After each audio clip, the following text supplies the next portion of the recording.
Good morning, students. Today our class is English and we will study unit number 5, Quality. The story is very beautiful, written by John Galsworthy. I will not read textbook because it is a very big chapter and I made it in short form that you can understand easily.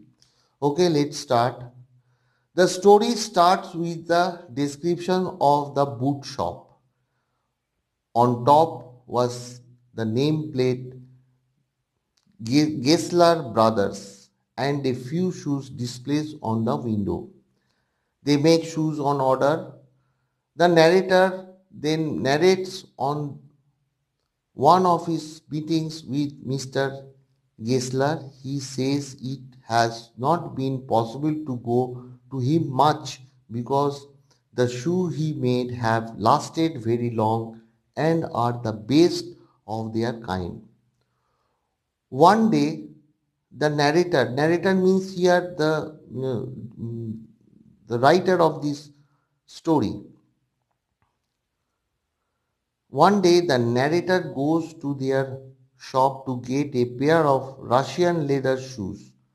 Mr. Gessler retreats upstairs and came back after some time holding a fine golden Russian leather piece.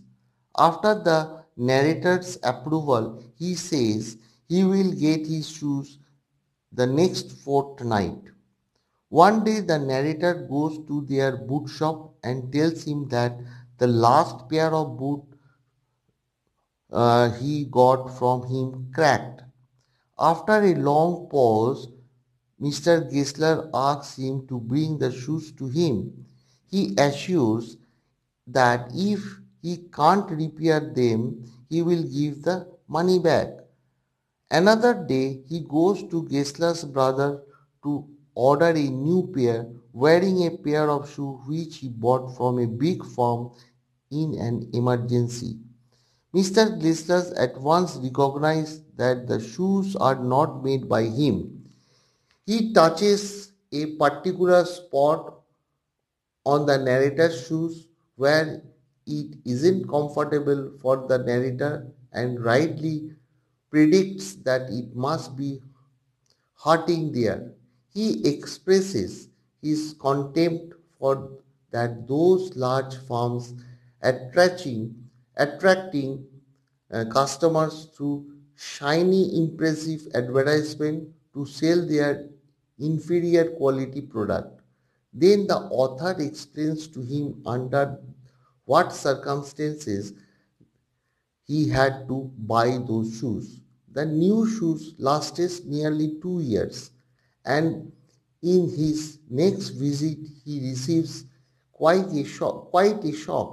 When he enters the shop, he sees the younger Gessler brother who informs him of elder Gessler's death. That day he ordered several pairs. He takes longer to make them, but the quality is even better than the previous one.